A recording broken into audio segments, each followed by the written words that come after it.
working?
So is this working? Is this working? Can I hear myself?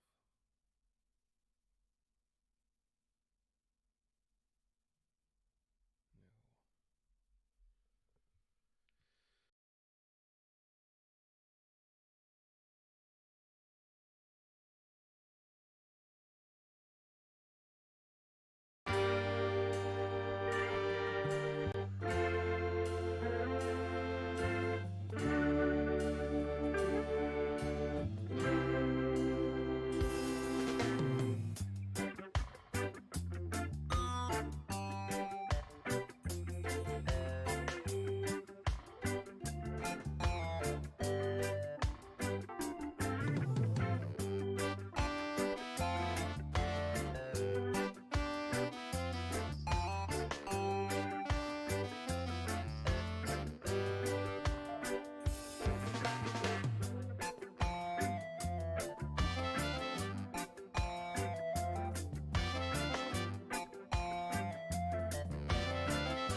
We're just checking to see if the mic's working. Not really sure how that's going yet. Sounds like it should be on, but who's really to say at this point? Just want to see how things are going. And if this works properly, then good.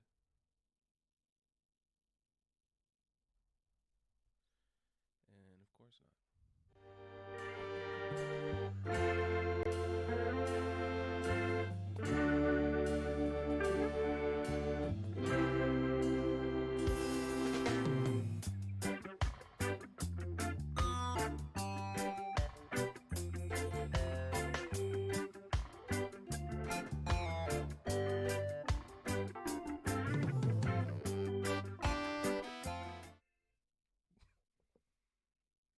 Oh boy, that was a mix around there. Okay, I think we got it. I've never used OBS before, so I think I got this working.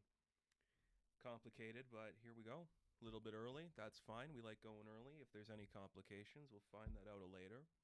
If that happens, the Geek Beach, it's here.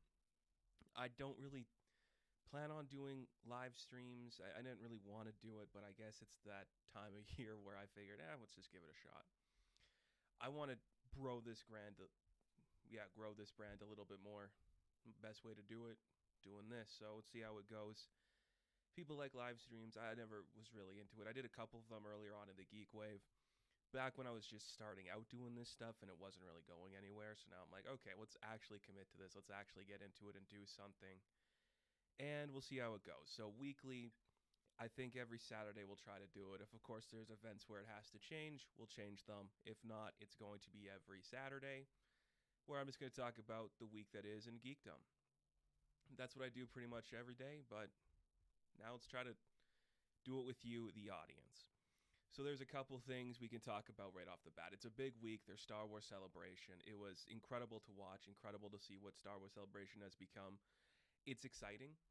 And especially from just like a fan standpoint, but just from like a creative standpoint, it looks like this is where the engine's really picking up some steam and things are really getting creatively done.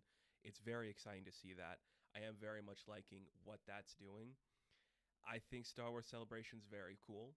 There was a lot of great reveals. I don't think there was like many that we need to talk about. A couple of things we'll definitely talk more in depth on. The Andor trailer looks so good. I cannot wait to see Andor. I think more than any other one of these programs, Andor is the one I'm the most excited for. I think it looks the best. I think it's the most interesting. We'll see actually how that comes to be. I think it's going to be a very fun show. I like Diego Luna. I think he's going to do a fantastic job leading something. He's never really gotten that chance before, and I hope he does something really cool with that. He's an interesting guy, and I want to see what Andor's going to be. Mon Mothma's going to be in it too. It's Genevieve, somebody who played her in the previous installment. She'll be in this too. 2 seasons, 12 episodes a season, going right to the end of Rogue One where we see him die. So that's exciting. I think that's kind of fun. I like what that's going to be. I can get behind that completely. Very cool idea. Very fun. The Young Jedi Adventure show coming to just a young network. I can't remember which one they said. Was it Disney XD? A younger network in the High Republic era. I'm all for that. Thumbs up on that. That's going to be a very cool thing that they can explore. I like seeing that idea being presented. They just announced a Jedi Adventures show that's going to be like some mini featurettes involving like Dooku and a young Qui-Gon and a young Ahsoka with her mom. So I'm like, that's fun. That's good stuff. Use your format for something creative, and I think that's going to be a really fun thing they play with. Very enjoying much that. Very enjoying much. That's not proper English, but that's what we're doing here. And of course, there's more news coming out of Celebration every day. They announced the next books coming from the High Republic era and from every era. I love it. I am behind on my High Republic era stuff. I do plan on talking about it at some point. I don't know when that's going to be. It might be when it starts to kind of come around with like the Acolyte and all that stuff, which even that's the other era that's not really connected to the stuff in there. Like the Acolytes, I think 100 years before the events of the Phantom Menace, and it's like after the events of the High Republic, so some of those characters might not be involved in what the Acolyte's going to be, but you could probably see some crossover there showing up. I kind of hope so, at least. Another thing, they announced that John Watts, who stepped away from Fantastic Four, he is moving over to the Skeleton Crew, which is a new coming of age, they say coming of age story. I don't know what that means in terms of Star Wars. I kind of talked about this in the Geek Wave recently. When you say coming of age, very Amblin, very 80s, like that's I know what you're trying to say, but what does that have to do with the actual story? Like they showed some stuff about it where it's like a crew of young people working on the ship, a skeleton crew growing up in the world of Star Wars. I get that. But what does that mean? What does that look like? They didn't give us enough details, but I guess it's coming next year, which is kind of exciting. I cannot wait to see what that's going to look like. Jude Law will be appearing, starring in. They say starring in. He won't be the lead. I definitely see him being like the reluctant leader of this makeshift crew, whatever that looks like, whatever a makeshift crew looks like in terms of Star Wars. I don't know. This could be fun. There's some stuff about this I'm still like, okay, I get it. But John Watts, that's an era and a style he's good in. You know, he knows how to make that work. If Spider-Man's any indication, he knows how to make a young cast thrive, and that's really cool to see. But it's just Star Wars. And whatever they do, I'll watch because we'll talk about Obi-Wan later on here. Very exciting to see the future of Disney Plus and Star Wars there. So Skeleton Crew, thumbs up for me. That's going to be a very interesting thing to look at.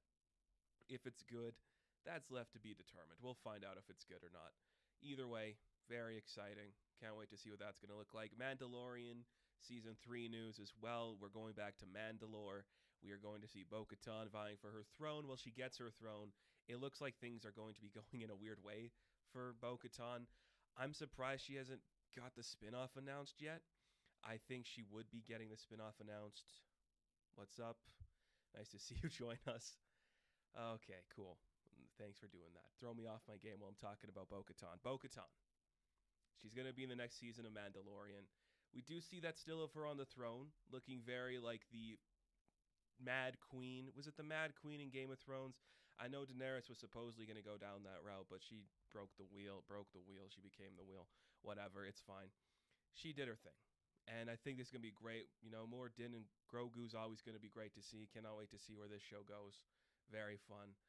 February. That's very soon. That's going to be a busy month. And again, this is the thing that's been happening every day and every year since these big tent poles have been announced on streaming and other things. The blockbuster season has been moving closer and closer into the springtime. Next February, if we're getting Mandalorian season 3, we're also getting Ant-Man and the Wasp in that time. And those are two big tentpole things that's going to take up a lot of time. Now, I'm still going to talk about Star Wars here, but I do want to mention, before we get into Obi-Wan, I'm not watching Stranger Things. So, that's a big thing at Netflix right now. I'm kind of feuding with Netflix at the moment. It's more like a one-sided feud where they don't acknowledge I exist and I say everything they make and do is wrong. I'm not watching Stranger Things Season 4. I think it's insane that the final 2 episodes are over 2 hours, and one of them's 2 hours and 30 minutes. That's not a season finale or a series finale. That's a movie that's longer than most good movies. You shouldn't be making anything that long. That's crazy and weird. I don't like that, because at that point you're like, you obviously had more story to tell, and you have the time and budget to tell that story, so why are you ending it at season 4 when you could just do a season 5? So I am not watching Stranger Things. That's all I want to say about Stranger Things. Those kids are like 20 to 18. They do not look like they're in high school still. And I cannot believe they gave Will that stupid bowl cut when that kid's head grew out of that hair. It looks silly and dumb. So let's move past that. It doesn't matter, and it's weird. Very weird. But yes, we have Obi-Wan. This is a show that I'm pretty sure people have been hoping for and talking about for the last maybe 17 years. Is that how long it's been since Revenge of the Sith? Ewan McGregor could not go a day in his life without somebody bringing this up to him. And I get that. This is his baby. This is his thing. He's been known for this role. It's amazing. In the same year, he did Phantom Menace and Trainspotting, his 2 most iconic roles, which is very impressive. And now here we go. Obi-Wan is back. We got a streaming service. Disney bought us. We can now do whatever we want with Star Wars. So what are we going to do with Star Wars? We're going to make an Obi-Wan show, because of course we are. This is the character everybody likes. And this is the other thing. I've been talking about this when we did the Book of Boba Fett, when we did The Mandalorian, when we pretty much have been talking about the Disney era of Star Wars. I like it. And sometimes I think people cling too much on to the past stuff with Lucasfilm pre-Disney that they think is special when it's actually not that good. So the thing is, I don't care that much for Luke Skywalker's journey until it comes to The Last Jedi, where he finally becomes an actual character instead of an archetype.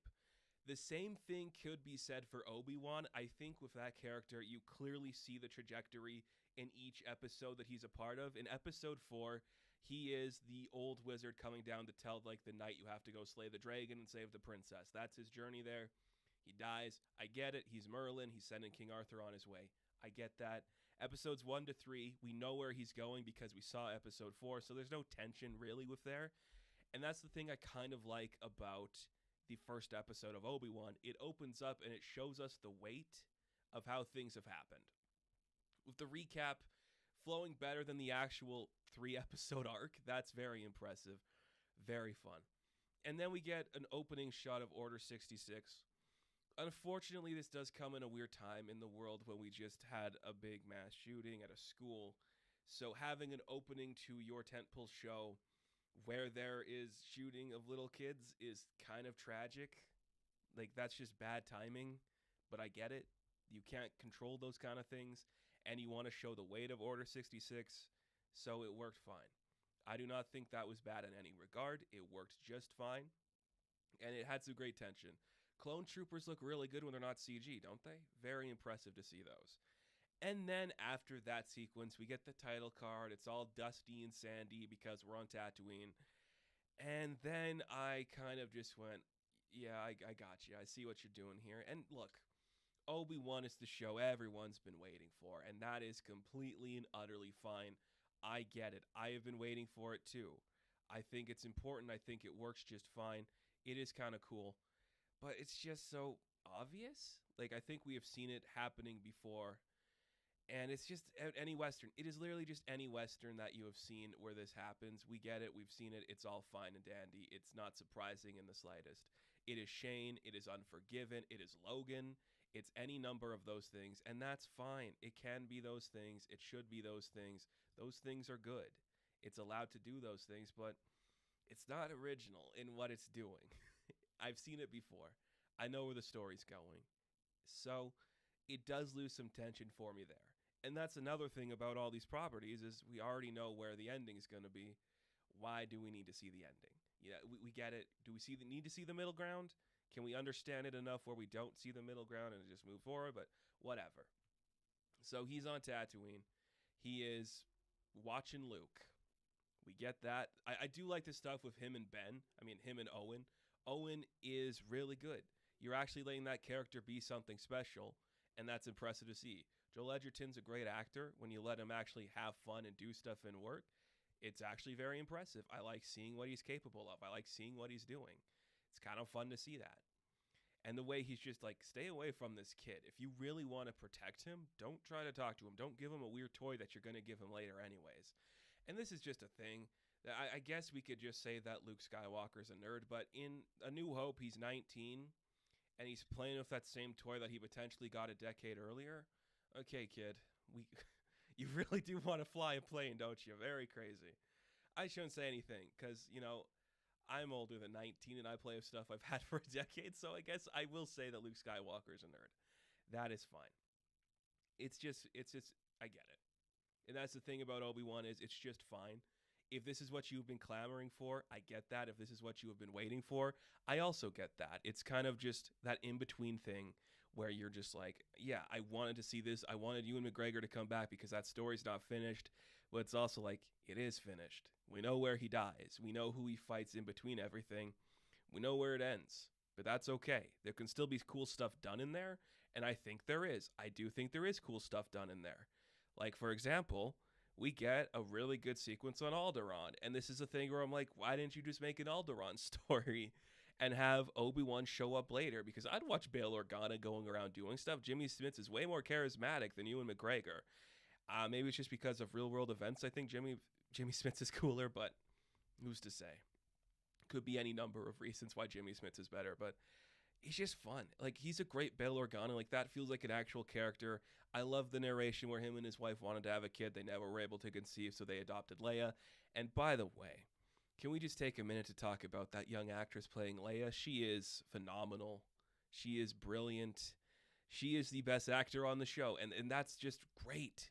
Because Leia should be the most opinionated and strong-assed character out there. She should be so confident in everything she does. And this little girl, her name is Vivian something. She is great. She is smart. She is good with the quips. She feels like a real character. I loved every scene with her in it. She was really fun and cool. I'm just going to say this once. I'm going to throw it out there for the zeitgeist to think about. Valeria Richards. Think about that for a second. She'd be a pretty good Valeria Richards. Yeah, that could be kind of fun to see. Very enjoyable. She was great. She does get kidnapped. I guess for some reason, people are like, why did this little girl outrun these bounty hunters trying to kidnap her? Are you serious? Are you seriously asking why a child who's 10 years old can outrun fully grown adults who are wearing big, bulky suits in a forest where she grew up? Are you seriously asking that question? How a child who weighs probably like 70 pounds can outrun a 200-pound dude? Really? You really want to ask that question? It's such a silly hill to die on for some people. It's like, they'd capture her easily. It's like, nah, she grew up in this forest. These are just bumbling dudes who can't do their job right. It's insane. Like, why would you think they could catch her? But they do eventually catch her, so who cares? They won in the end anyway. She gets captured. Get over it. People, like Star Wars fans in particular, pick the weirdest hills to die on. I think one of the worst ones is that scene in the end of the Book of Boba Fett when the guy does a spin when he's with Black Chrysanthemum. You know, like one of the mods. One of the mods just spins around Robert Rodriguez style. Not like Robert Rodriguez produced, wrote, and directed this show. And it's a silly moment that's a reference to Desperado, which is a movie he worked on. Why would that confuse people, and why does that upset people? It's just a thing. It doesn't matter. We can move forward and accept it for what it is. I don't get Star Wars fans sometimes. They're so weird. They're so weird. But it's cool. So yeah, Bail Organa's like, Ben, we need you to come back. We need you to find my daughter and protect her. The boy's fine. The Inquisitors don't know where to look. They don't know anything. So go find Leia and bring her back home. And that's the thing. Let's talk a little bit about the Inquisitors for a second. This is going to be another point of contention for some people, and I get it. They're kind of badly written, and that's fine. They're supposed to be losers, I think. They're supposed to be tough, but are they really that tough? Because they're pretty much all dead by A New Hope. So they're not that tough. We don't see any of them living past A New Hope. They're not in any of the supplemental stories with them, or at least maybe in some comic books I haven't read they are. So they're not that good at their job. They're just here to exist and add tension to a story. They're fine. They don't matter in the slightest. So you got the Grand Inquisitor, who does survive that blast to the chest in episode 2 because he shows up in Rebels. People are mad about that.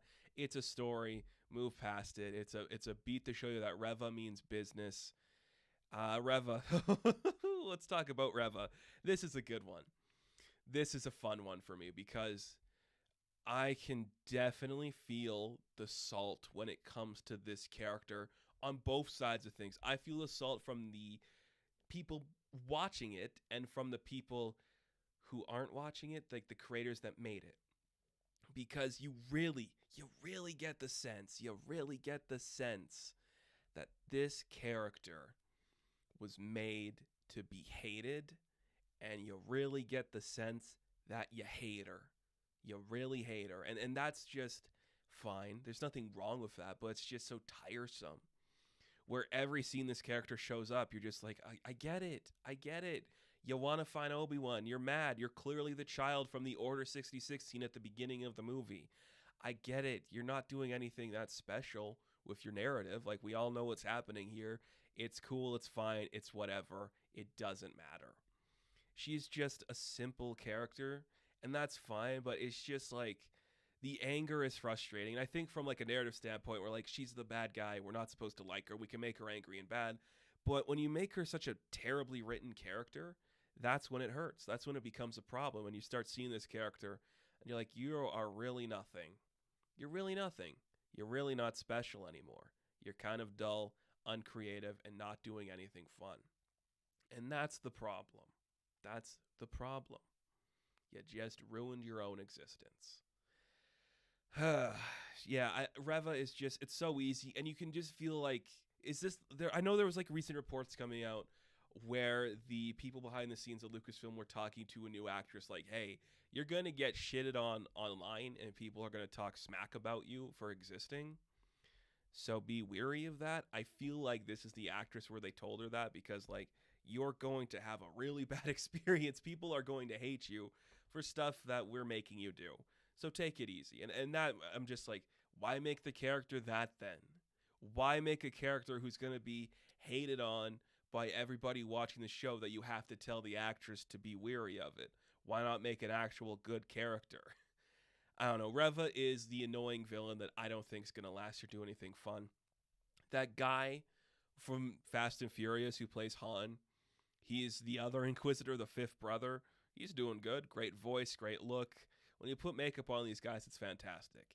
The Tatooine stuff's great. One last ride for Obi-Wan. He's headed out the door. He's going to make everything hunky-dory. I can get behind that. I think that's just fine. It's just fine. We go off-world, and then we move over to some shady planet. The 1,000th shady planet in all of Star Wars where these characters are hunted for by bounty hunters. And this is where once again, I'm like, I get it. I don't think I like this direction. Don't get me wrong. I'm a massive fan of Kumail Nanjiani. I adore his stand-up. I think he's funny. I love that just for no reason he got shredded and he's just like, I'm going to go do stuff now. Look at me become a leading man. Look how beefed up I am. That's awesome. What else does he do in this show except play himself? He doesn't do anything else but play himself, and that is such a problem. like, do more. You can do more. I know you are a talented actor. You don't have to be like this silly, quirky guy in every scene. And I know that's what it called for. But when you are known for that and you do the same thing in Eternals and in every other supplemental show you do, you're not showing your range and you're not showing your creativity as a creator or an actor. You're just suddenly playing yourself in everything. You'd be like if The Rock showed up and just played that character as The Rock. It's not impressive. It's cool you're there, but I'm like, you could do more. Like one of the Safdies showed up and he just died at the beginning. That's kind of cool. Is that Josh or Benny? I forget which one it is, but one of the Safdies just showed up and he died.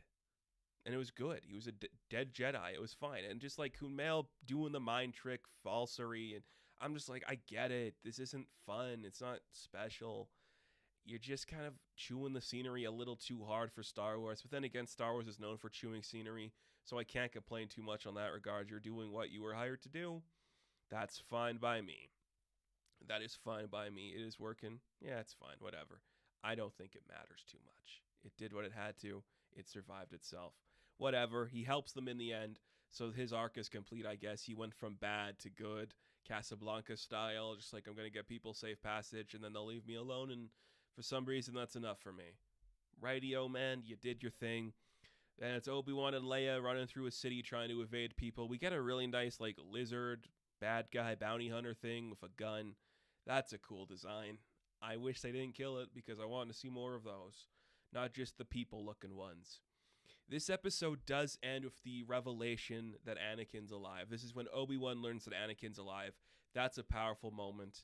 Beautiful moment. A moment that you could only get from Ewan McGregor. And if that is the strongest moment in your show, when Obi-Wan realizes Anakin's alive, then I think your first two episodes were kind of utilized poorly. They didn't add that much specialty to it. And I guess that's fine. I really can't complain. I can't. There's nothing wrong with that. It's just not fun. It's just not creative. I just like, it's a good moment that's heartfelt. But then I'm like, okay, thanks for showing Shane to me again. I get it. I've seen Shane. I've seen Unforgiven. You're really not doing much for me here, John Wayne. I get it. It's a Western. I get it. So what else do you got? You got anything else worth talking about? Or is this just going to be a simple show that doesn't do anything satisfying except satisfy the people it needs to? Because if we take risks in Star Wars anymore, people chew us out and shit on our graves. Take more risks in Star Wars. It's fine. People will accept it. It's all good to do that. People like risks. They just don't know it yet. You just got to show them what they want. What I will say, Deborah Chow, fantastic director. You really feel her presence in this show. Once again, I hope she gets a movie, like a big budgeted movie, because she knows how to make it work. She really can tell a great story and should be allowed to make something big budget for a theatrical release. A theatrical release. Not a streaming release. Put her in like a big blockbuster. They also said that Taika's Star Wars thing will be the next movie to release. Once again, we are putting a lot of our money into the Taika ship.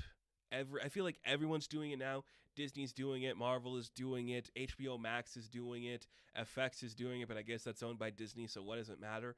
He's got his fingers in every little cookie jar, and that's fine, but we could maybe get another creator similar to him to do it, because maybe his style, and I mean this sincerely, and I mean this in a positive way, maybe his style isn't the direction Star Wars needs to be headed, because that direction isn't the best direction for Star Wars, because it's a little too satirical, and when Star Wars is on the nose, people miss the point of Star Wars. They miss the point of what's being said.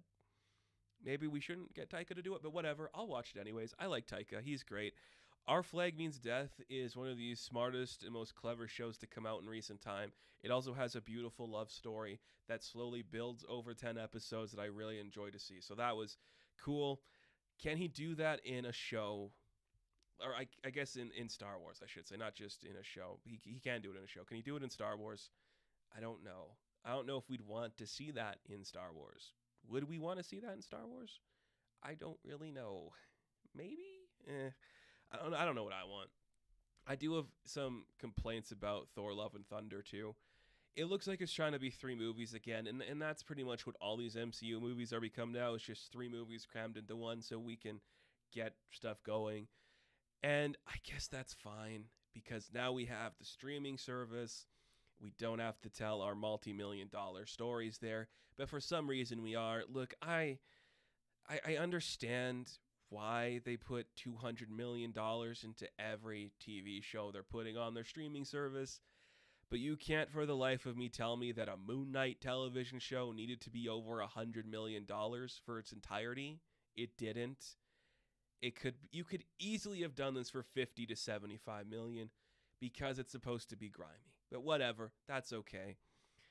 I kind of talked about this in the Geek Wave too when it came to Love and Thunder. Like, there's the sequence when they rip off all of Thor's clothes because Zeus blasts the wind on him, and it's like funny. But is it really funny, or is it just like, what? I didn't love it. I'm just like, okay, yeah, I see what you're doing. You're doing the tongue in cheek thing. It's not clever. It's just obvious now. But what? I don't care. I don't think it's great. I just think like this is a criticism we could come back to all night because I could probably do a whole video talking about this because I think it kind of is happening. I don't mean it in like the MCU way where some social justice warrior people are like complaining that the MCU is all about women, because it is and it should be, because the women combo characters are way better than the male ones, but that's a different story. This scene in the trailer really feels like the undermining of Thor's character to prop up the characters of Valkyrie and the Mighty Thor. And I get it. I'm fine with that. I just wish it wasn't the norm, like that's what Ragnarok was. All that being said, Taika Waititi is bringing back horniness into the MCU, into comic book films, because comic books in their entirety are made by horny men making fantasies about women, and this is just doing it better than the worst comic book to do that. So I can't complain about that. I can't. You're doing what you're supposed to. You're doing really good. Speaking of that, I guess we could talk about Miss Marvel a little bit. I will be doing weekly reviews for Miss Marvel. I'm very excited for that show. I've heard some positive things so far. I haven't seen anything yet. I have not got screeners. I'm trying to. No one wants to send them to me. I understand it. I'm not big enough, but I could be, because I will chill out for anybody. Doesn't mean I have to be nice about it. I'll do it though. It looks great. Like everything we're seeing. And look, the power change, I know is going to upset a lot of people. I think it's fine. It doesn't matter, does it? Does the power change really matter to her story? Iman Vellani even said it, and she's like, I could shoot sausages out of my fingers as long as the character goes on an arc and discovers herself. Yeah. And I'm sure it's going to connect in some bigger ways than we're expecting. The Ms. Marvel stuff, very cool. Can't wait to see where that goes. Hopefully, it actually satisfies.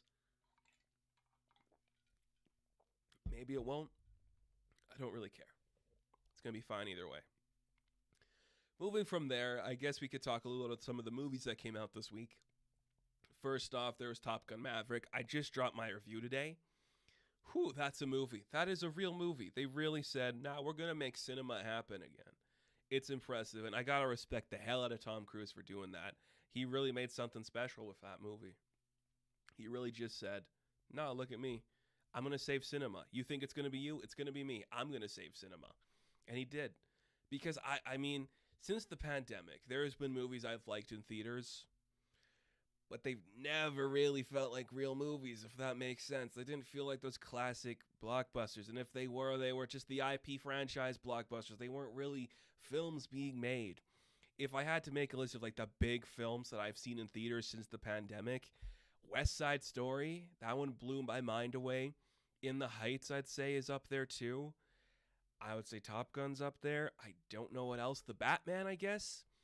I don't think anything else really is cinema. And I say cinema loosely, of course, because it's all movies. But those all feel like real movies. Like we have on-set locations. We have actors willing to commit to stuff. It's very fun. Top Gun was brilliant. The cinematography is mind-blowing. The practical use of the actual jets is fantastic. When Tom Cruise cares, he really cares. And he has been caring desperately since he turned 50, because he understands he is on the exit now. He's on the way out. He is. I think he's got Dead Reckoning parts 1 and 2 left in him, and then he's done. because I don't know what else Tom Cruise really has to offer anymore. He's still talented, and I'll still see anything he does, but he's not going to be doing a Mummy anymore. You know, like when he did The Mummy to launch the Dark Universe, that bombed hard, and that was like 6 years ago. He's not coming back to do another one of those. He's going to do stuff he makes, and I think once the part 2 for Dead Reckoning is done, there's going to be two things that happen to Tom Cruise. The first one is he's going to retire, just like, I'm done. I told every story I need to. We can move past it. Here I am doing my thing. Or he's going to slow down. And when I mean slow down, it means he's not going to be jumping off of cliffs. Well, actually, I shouldn't say that. He probably will be jumping off cliffs. He's not going to be doing leading stuff where it's like this high stakes intensity for him anymore. I think he's going to just slow down a little bit more. And when he appears scarcely, it's going to be worth it. I think that would be great. Just seeing the Dead Reckoning trailer, it leads me to believe this is his No Time to Die. And it should be. We can start over again. We can start over again. You know, there's a new generation of these guys. They can all do stuff. You know, speaking of West Side Story, too, Rita Moreno is going to be in the new Fast and Furious film. Why? Okay, she's playing Vin Diesel's grandmother. Okay. Vin Diesel is not Latino. He does not look it. He does not look anything like her. So, explain that one to me. Explain how, because John Cena's his brother in that movie too, and he's not Latino. So, there's clearly some mix-up going on in that family. Weird. Very weird. Maybe they have, maybe Danny Trejo is his grandfather, and they just had a white kid. They adopted a white kid for some reason, and then that's Dom's dad or his mother. Weird. I love Rita Moreno, and I think throw her into everything. She's a fantastic woman.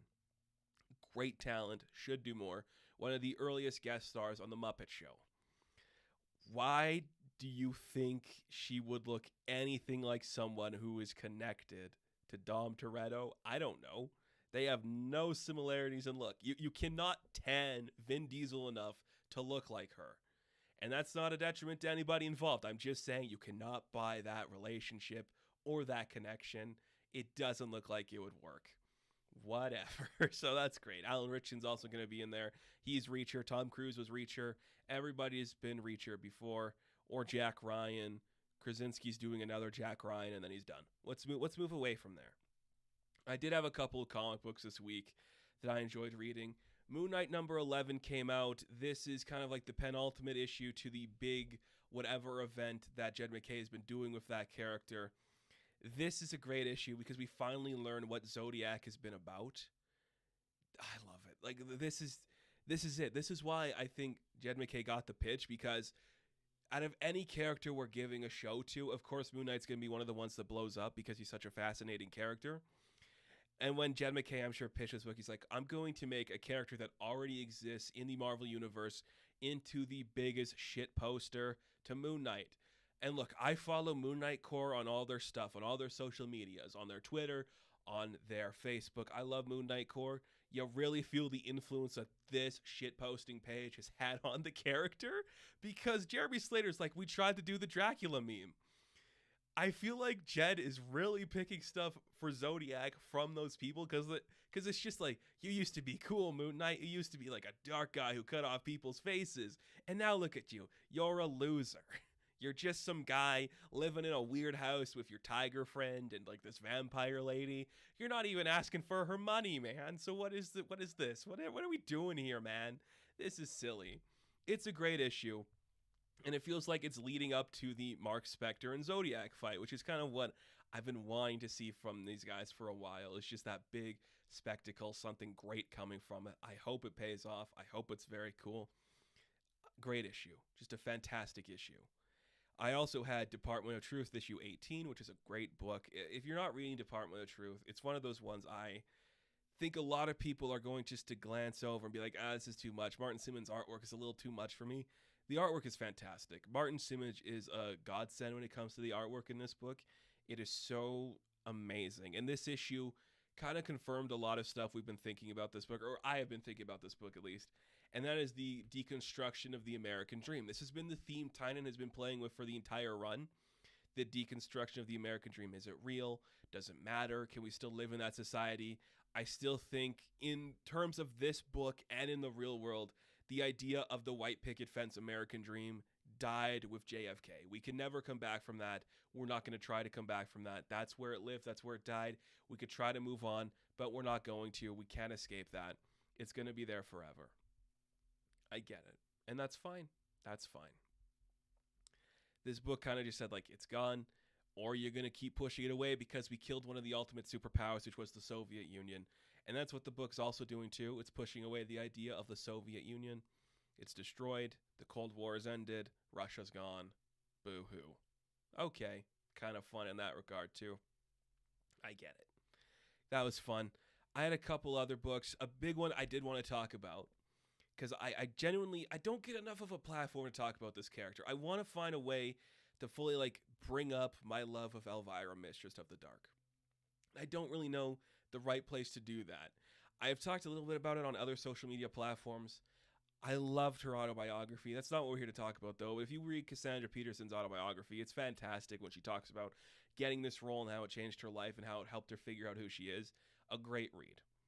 Really fun. I want to talk about Elvira in Horrorland because I have been reading these Dynamite books consistently. I have been reading every single book that they've put out with Elvira. I read the 12-issue mini where she met all these famous literature authors. I read The Shape of Elvira. That one was good, not my favorite. The Shape of Elvira was okay. Elvira meets Vincent Price. I liked it a little. It almost felt like it was trying to do too much for that character, and I get that. But Elvira meets Vincent Price leads directly into Elvira in Horrorland. She gets like this MacGuffin remote that takes her to all these different movies. And now we are seeing the Elvira comedy mixed into these classic horror movies. And in this first issue, we start out with Psycho. And of course you do. She's like, you gotta start with the classics. It is such a fun book.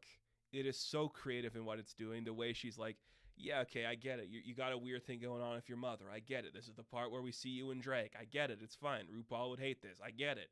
And then as soon as the story kind of progresses with her, it devolves into this fantastic idea of the reboot, and suddenly things come into color. And I'm like, oh, that's great. That is great. I really think the one thing I would have added to that story, though, is this idea of American Psycho, because I think that's such a popular story and just been memed heavily that you might want to add it in there. It's good, though. It was still very fun. I did like seeing that. I enjoyed what that was about. Oh, that was such a good book. And I had a couple other books this week. Nothing really. The Punisher #3. This book is continuing a trend of just surprising me. I cannot believe it took us this long to get a really interesting take on the Punisher. And look, there's been great takes. Rosenberg did some fun stuff. I liked what he did. But I feel like Punisher's been kind of like stuck in that one location for too long in his life where he hasn't been able to escape it. And this is getting him out of there. This is like, hey, his wife's back. He's the beast of the hand. He is their leader. He is doing all this great stuff. And this latest issue kind of showed us like the first time Frank killed somebody in a way he has never experienced it before, showing you the death of these people.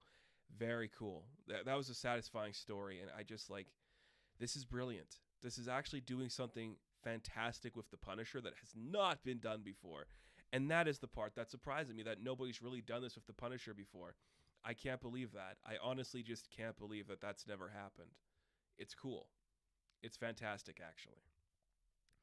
And I do have a couple other books I do want to talk about. This is just more stuff coming out for the channel, so just hold on a second and I'll grab those. There's a couple things coming to the channel I want to talk about right now because it leads into big things we're going to be talking about. So event season is coming up, not just for the blockbuster films, but for comic books. There are events coming up, and I want to know which ones I should cover. I'm thinking of covering Dark Crisis. There's a lot of stuff coming for Dark Crisis, so I might just do bigger videos like this where I talk about it on the live stream. If that's what's going to happen, I don't know yet. We'll see what happens. But if I don't do Dark Crisis, the other big event I do want to like tackle and talk about is Armageddon Game. This is the next event coming from the Ninja Turtles line. I haven't been keeping up with the IDW Turtles. I really wanted to. I talked about The Last Ronin on this channel. It's an interesting book that I don't really love. But the Armageddon game, it seems like a good place to jump on if you haven't started reading the IDW Turtles. They have a pregame book that collects some of these stuff involved in the series. A couple standalone issues. There's the prelude and everything, a couple of the annuals. I cannot wait to do this. So I might do a review talking about the pregame for Armageddon game. If not, I will be referring heavily to this prelude, getting into the actual Armageddon game stuff. It's going to be fun to actually kind of like talk about Turtles in a big capacity. Again, like Elvira, it's not something I really get the platform to talk about because it doesn't do bank, but I could find some bank to do it now. So let's try that. Another thing I do want to talk about, I didn't do a review for this weekly because I'm like, I don't think the audience is there anymore, but I do want to talk about it more at some point. Fables. Anybody who knows me knows Fables is in my top 3 comic books of all time. It's Fables, it's Preacher, and it's Astro City. I know I'm simple and I love the 90s Vertigo stuff. That's just me. I know this is 2002. Don't hate me. But Preacher, but Fables is back with issue 151, and it's a fascinating story that it's weird that to me that it takes place right after the events of 150, as if there hasn't been a gap and we're supposed to forget. I know it's only been like 7 years since the book ended, but that's still enough of a gap where I think there'd be a time jump. I guess Saga was off for a while too, and that picked up where it was, but this is different. This hasn't been in the zeitgeist. Nobody's really talking about Fables anymore. People are always talking about stuff going on in Saga. So whatever, I get that. But yeah, 151 picks up right where we left off.